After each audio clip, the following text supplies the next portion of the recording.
今俺のこの頭のことなんつった。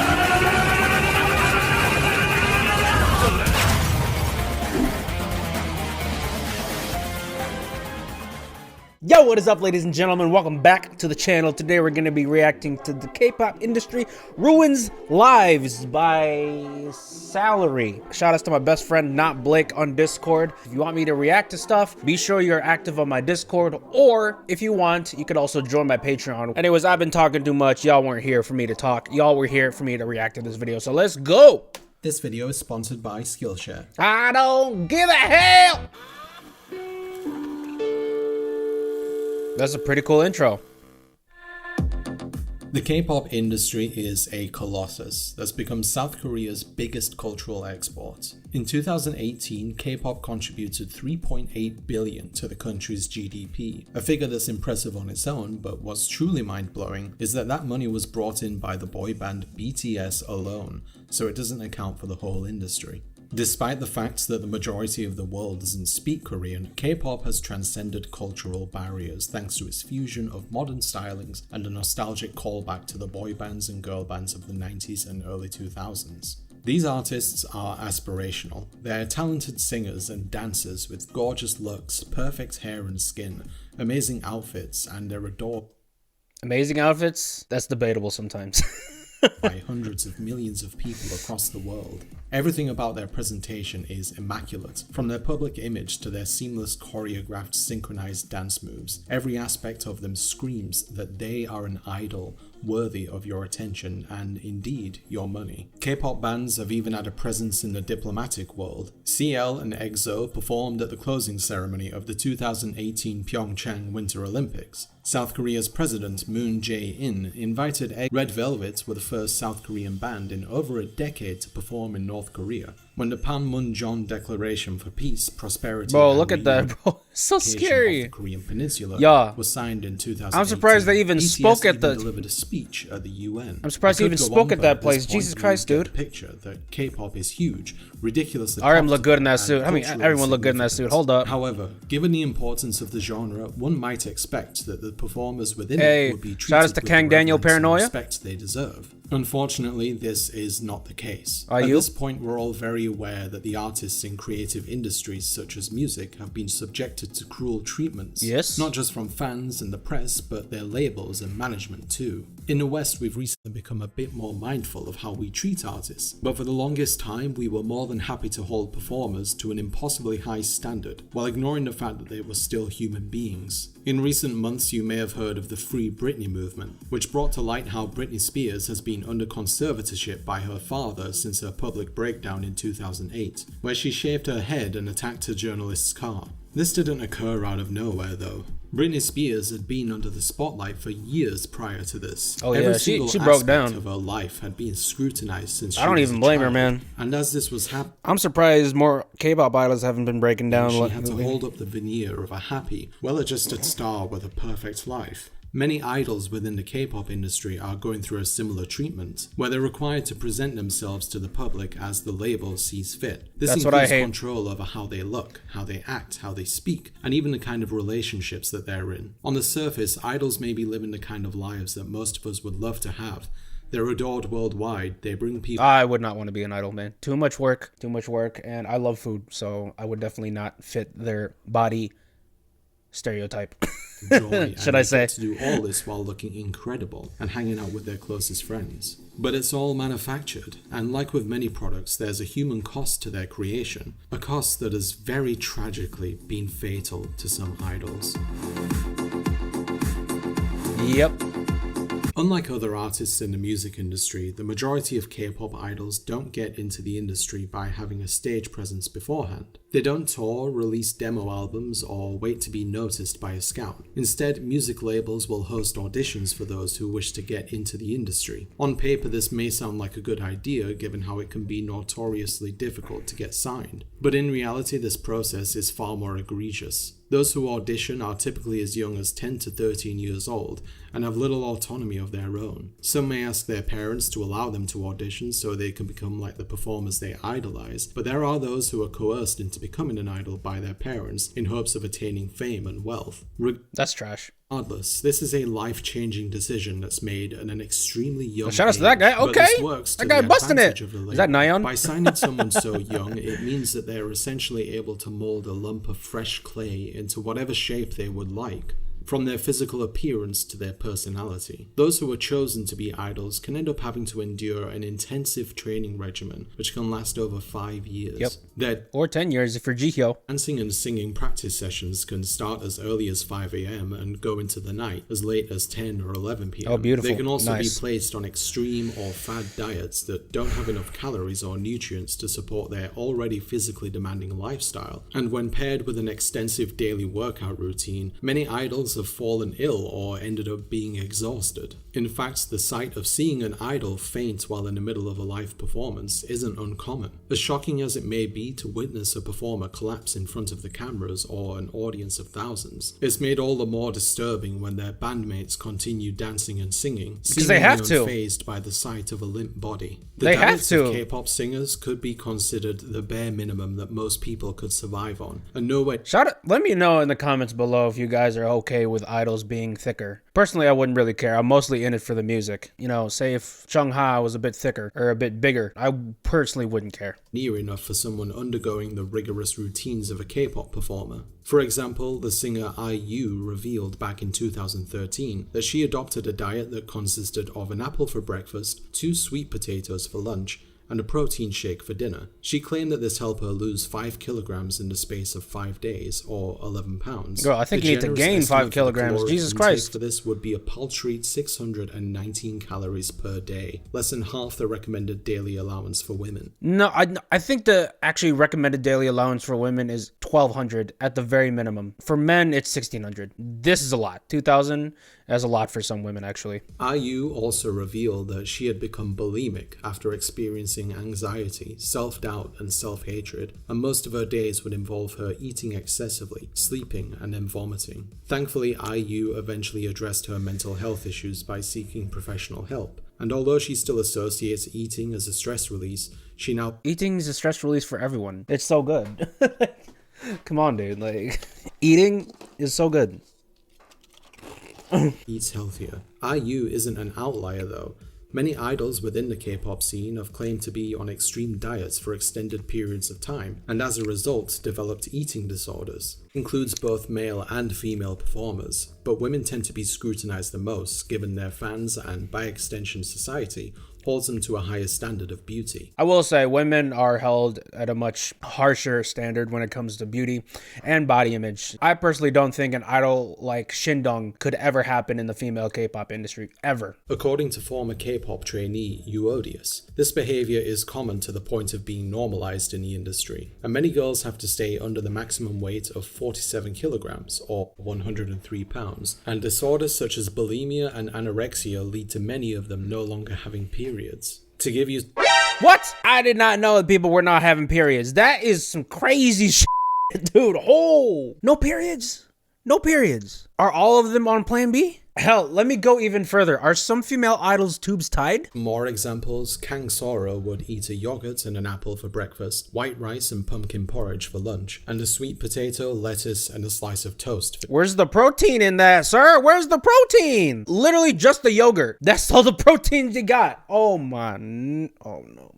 So you had a sweet potato for breakfast, 3 boiled eggs, and a slice of toast for lunch. Okay, at least she and has 3 more slices protein with of the eggs. kimbap for It's dinner. not good, Seo but Hyun had sweet potatoes, chicken breast, and boiled chicken eggs breast is as good. their single meal for each day. Oh, shoot. And the most extreme example I found was Park Shin-hye, who had 1 cucumber and a glass of low-fat milk for breakfast, half a cup of brown rice and cabbage for lunch, and 1 cucumber and cabbage for dinner, which is see, the problem is, man, not only is their food very small, it's also really disgusting. Okay, 1 cucumber and low-fat milk. I would not even give the lowest of beggars that type of food, bro. Without sauce or any seasoning, cucumbers are disgusting. You add in a bland-ass cucumber with probably one of the worst-tasting milks ever to grace the universe. I'm pretty sure even dog food is better than that. Oh my god. approximately a total of 318 calories per day. Some idols will even undergo weekly or monthly assessments assessments where they're weighed in front of their bandmates, and if they've been unable to lose weight or are over the required weight range, they get punched in the stomach until they throw it up and they fit the weight requirements. I'm sorry. Honestly, guys, I wouldn't put it past them. Can be publicly shamed or even shunned until they lose it. The demand for artists to stay skinny is one thing, but many labels will go a step further when it comes to the appearance of their performers. It's not uncommon for prospective idols to sign contracts that include clauses. Bro, look at the bags in her eyes. Can we just go back to that? Yo, look at those bags, dude. I could fit last month's entire grocery list on those eyelids. And contracts that include clauses. Look how sad they are. Undergo plastic Jeez, surgery. man. This can range from rhinoplasty or why do they all look so uninterested in life with that, bro? those jobs, mandibuloplasty or jaw shaving, breast augmentation, and blepharoplasty to remove excess skin from the upper eyelid and reduce bagginess from the lower eyelid. Skin bleaching is another common procedure among idols, where the skin tone is lightened to make someone look younger or even as though they're from an affluent background. As I mentioned earlier, these contracts are signed as young as 10 years old, which means that as an idol enters adulthood, if their appearance doesn't meet the expectations of the label, they can legally mold them into what they want. You may think that once idols have gone through the grueling training process that they'd be handsomely rewarded financially for their efforts when they debut, given how famous these artists become. But it's often the case where each singer, whether they're in a band or solo, will make poverty wages. The income split between a music label and artist could be as much as 80% to 90% for the label and 20% to 10% respectively to the artist, which is one of, if not the worst deals in the entire music industry. When this is with a solo singer, it's still an incredibly uneven and exploitative divide in the worker and employer dynamic. But this is significantly worse in the context of bands which have as many as 3 members such as Triple H or 13 members like the band 17. If you take a band with 6 members that brings in $1 million with a 90-10 split with their label, this means that the label receives $900,000 and the group receives $100,000, meaning that each member would get only $16,000. I don't think they're split evenly. I think the more popular members get a bigger part of the cut, and the lesser known members and the members who don't have as many lines, I think they get close to nothing. This is made even worse when you take into consideration that once idols have gone through the training process, most labels will immediately place them in debt and require them to pay back for their singing lessons, dance lessons, accommodation, exercise training. Sound like medical school, dude. Sound like some medical school level of debt, sir. Clothing and more. Also, if you decide to drop out of training before you debut, you're still required to pay back the money they've spent on you. Some labels will forgive the cost of training upon completion, but this is rare, and they'll still require you to pay them back if you drop out prematurely. K-pop contracts aren't limited to the physical appearance. I think a big reason on why these K-pop companies are able to have a terrible split ratio of that when it comes to income, not only do they have a lot of money so they can buy off a lot of the really good lawyers, but they also take in these idol trainees from 10 to 13 years old. They don't know what's going on. $10 to $13, they have no idea. All they know is they're auditioning to be a K-pop idol, and they probably look up to these idols and think of them as gods or goddesses. So they don't know any better, and the K-pop companies take advantage of that. By the time trainees realize how bad of a situation they're in, they're already so deep into the hole where even if they leave, they're going to be hit with so much debt. So they have to push forward into the training and then eventually becoming idols, and that's a real shame. Of their artists though. Given that these are public figures, there are clauses which dictate how they're supposed to conduct themselves in front of the media and fans. This can include... This is what I hate. Even if Momo is one of my favorite K-pop waifus of all time, I can't trust the image that she gives out because I know so much of her actions is for the camera and not because she actually is that type of person. This is why I'm more invested personally into YouTubers or people more touched down with their community, because at least with some YouTubers you can tell that they're being genuine. A lot of the time they're just putting an image, and not to their fault, it's the label's fault. Typical things such as not being able to disparage their label, bandmates or other bands, avoiding debaucherous behaviors such as drinking and taking drugs, and avoiding being seen in romantically and sexually charged situations. Unless you're in a music video. The latter rule extends further than their public image though, and many labels will demand that K-pop stars remain single while signed to them in order to make them appear romantically available to their fans. That was my point. The K-pop industry markets these women and men to be your romantic partner, to be your girlfriend, to be your boyfriend. Which is in itself a paradox and sexually exploitative, since it uses singers as what could be described as relationship bait for their fans. In 2018, it emerged that Hyuna and Edawn from the band Triple H were in a secret relationship for 2 years, despite their contract stating that they weren't allowed to. When it became public knowledge, Hyuna's contract was terminated, while Edawn's future with the label Cube was briefly deliberated upon, establishing a clear double standard that while a male performer in a relationship may be marketable, a woman in one isn't acceptable. Shortly afterwards, it was decided that Edawn's contract would also be terminated, and the group disbanded as a result. Despite music labels requiring their talent to be seen living a life devoid of romantic relationships or presenting themselves with desires for companionship, they still use sex appeal to market their idols. In the case of women, although among the hundreds of performers there's a spectrum of personalities on display, there are essentially 2 layers of how idols are supposed to be perceived by the public. The first layer is that they're supposed to be seen as strong, independent, and have full ownership of their sexuality. The second layer is that of a far more submissive and innocent woman that exists to pander to the male gaze.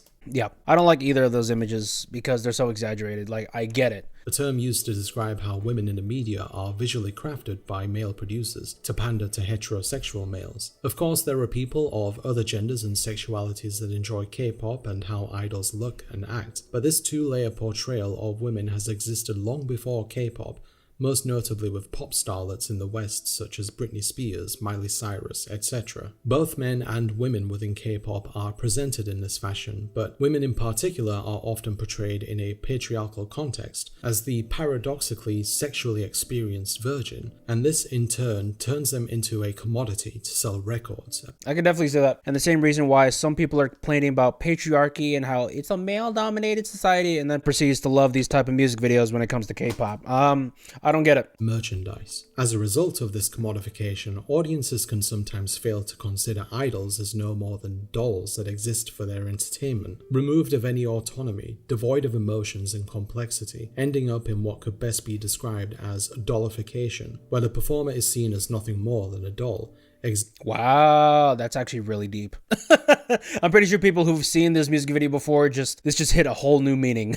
To entertain and visually appeal. When the audience's perception is challenged though, and the performer expresses humanity, whether it's engaging in a romantic relationship, speaking out against injustice, or even making a mistake, this dissonance can lead to fans reacting negatively, which results... This is my point, man. I'm gonna put this disclaimer, not all fans are like this, alright? I know a lot of fans, especially the people in my Discord server, they're really chill about this type of stuff. If someone comes out with dating, so long as they're treating each other well, pretty much we're all down with it. It's in the frequent occurrence of idols being cyberbullied, and even stalked by fans who try to reach through to them to apologize or change their ways in order to suit their narrative. Understandably, this all takes a toll on their already fragile mental state. Because of this brutal lifestyle where idols are physically and emotionally tested by their music label and fans, there are understandably repercussions to this. Many performers in the industry suffer from consistent depression, anxiety, and exhaustion. Although some idols have been open about their struggles with... Look how tired she is, dude. Look how tired Taeyeon is. This is one reason why I don't want to be an idol, is because I'm going to be idolized. I don't like being idolized. I just like being treated like a normal human being, you know?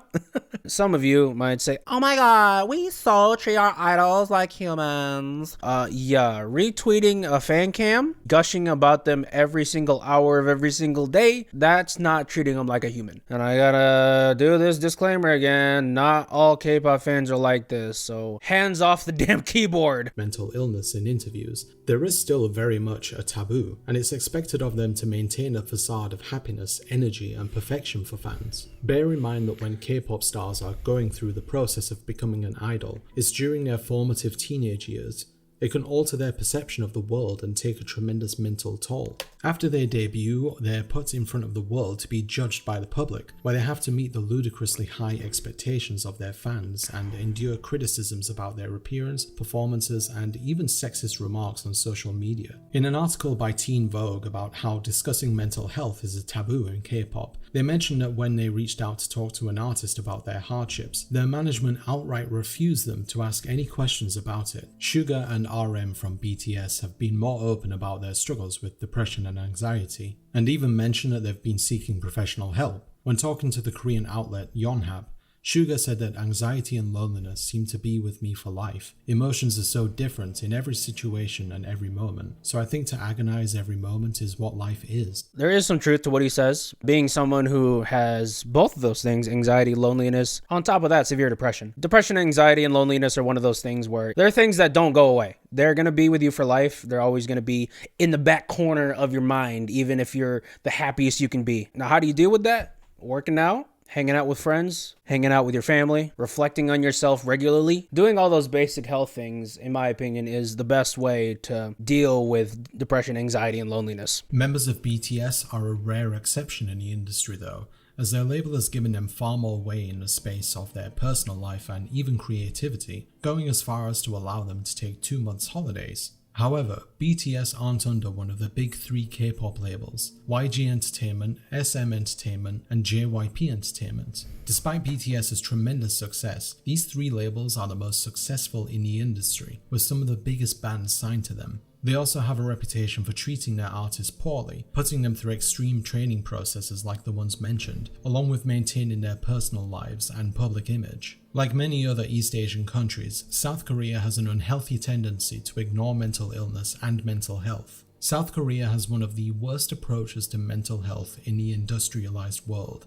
and the highest suicide rate of any country in the Organization for Economic Cooperation and Development, or OECD, at 23 deaths per every 100,000 persons. Much like countries such as Japan, many in South Korea see depression, anxiety, and other mental illnesses as a weakness. That's one of the worst ways you could view depression, as something that's wrong with you. When people think of depression as, oh my God, I have depression, oh my God, this is the worst day ever. They don't see depression as a chemical imbalance in your body. They see it as you being a bitch. Oh, you're being depressed because you have to work 17 hours a day being a K-pop idol and eating 300 calories? You a pussy. They like to ignore symptoms or not take them very seriously. The use of medications such as antidepressants is also low, but there's also been little research into the prevalence of mental health medication usage in the country. Incidentally, honestly, when it comes to mental health medication, definitely taking antidepressants is good, but that's not the whole piece of the puzzle. You have to work out. You have to actively do things yourself to make your body better. Alcoholism is a massive problem in South Korea, where they have the highest rate of liquor consumption of any country in the world,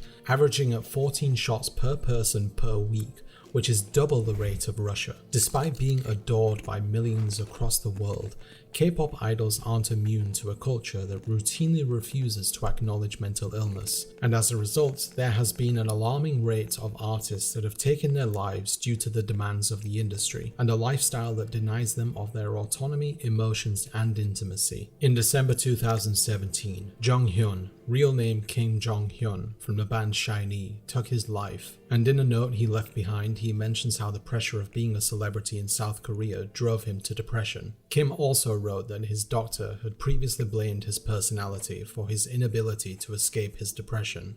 Great doctor, dude. I'm sure he kept his license. Also said, maybe I wasn't supposed to come up against the world. Maybe I wasn't supposed to be known to the world. I've learned that's what makes my life difficult. How come I chose that? That's the problem, man. A lot of these idols enter into training 10 to 13 years old. They don't know what's going on with their life. They don't even know what they're going to eat for dinner. They think they chose this life, but they really didn't, because they're 10 to 13 years old. There's a reason why age of consent is a thing. There's a reason why you have to be 18 years old or you have to be 21 years old in order to make more mature choices in your life. They have such a big impact on what you become. Idol trainees are coming into the industry 10 to 13 years old. That's not good. I really don't support that. I don't care if there's a cultural cultural difference. I don't care if it's a difference in tradition. That. If my kid wanted to be a K-pop idol and he or she was 12 years old, I'd say, hell no. You ain't gonna be a K-pop idol at 12 to 13. Get the out of here. You're gonna live your life as a kid, like a normal teenager, until 18. And if you wanna try auditioning then, go right ahead. At age 27. In October 2019, the singer Sully, real name Choi Jin-ri of the group FX, ended her life after a long battle with depression, which she had regularly been open about. She was also outspoken about South Korea's negative attitudes towards mental illness and the online abuse that celebrities have to endure. She left behind a note, the contents of which were not revealed to the public, but were described as pessimistic about life. She died aged 25. Only 1 month later, in November 2019, after returning from a break in May due to hospitalization after an alleged attempt at taking her life, the singer Gu Hara made a comeback, during which she would apologize to her fans for causing concerns and a comeuppance. I hate that apology, man. I hate that apology. Because they have problems of their own, they have to apologize fans for causing any inconvenience. That is the most self-deprecating, destructively selfless apology you could ever do. How horrid. Her last post on Instagram was from the night before her death, which was a picture of herself in bed with the caption, "Good night." She died aged 28. The common thread among each one of these artists and many others like them is that the pressure of the industry, their treatment by fans, and South Korea's culture of ignoring mental illness contributed to their anguish. They had no real chance to have a normal life, constantly guarding their reputation, trying to have some semblance of a private life, and desperately trying to maintain the glossy, immaculate exterior expected of an idol. These deaths did not need to happen. They could have had a better support system, but so long as the industry keeps stretching young and vulnerable people like this will keep on happening. And unfortunately, if you're a K-pop fan, I really hate to tell you this, but you're complicit. Idols are just like many other products in our lives, like your phone, your laptop, or even your clothing. They're created in conditions in which humans have to suffer to create them to make your life better in some way. You may see idols on stage, in music videos, or in interviews as these beautiful, happy people that exude confidence, but they're just as vulnerable as you, if not more so. Because even though there's no proper way to grow up, it's undeniable that what they're subjected to in order to satiate the demands of fans and the desire for profit from their labels is not producing happy and well-adjusted human beings. Idols within the industry are created on a conveyor belt. They're made by design based on what the fans want and what the label thinks will give them the highest return on investment. These companies are exploiting your desire to see gorgeous people singing pleasant, optimistic music, and they do whatever they can to hide the cruel and brutal process that goes into creating that. Alright, I think I'm done watching this video, man. I can't take much more of this, bro. I was happy when I was first reacting to this, man. Now I just want to throw my Momo poster in the garbage, dude. I have a very different perspective on the K-pop industry. I could care less about image. I could care less about how you look. I could care less about how good you are, how gorgeous you are in the camera. My number one concern is how good your music is. If your music isn't good, I'm not interested in learning more about you. I know it sounds heartless, but it's how it is. 99% of my interest in K-pop is because of music. Anyways, guys, that's the end of the reaction. I hope you guys enjoyed it. Thank you to Blake for sending me this Discord request. If you guys love this reaction, make sure to like, comment, subscribe, hit that post notification bell, and I will see y'all next time.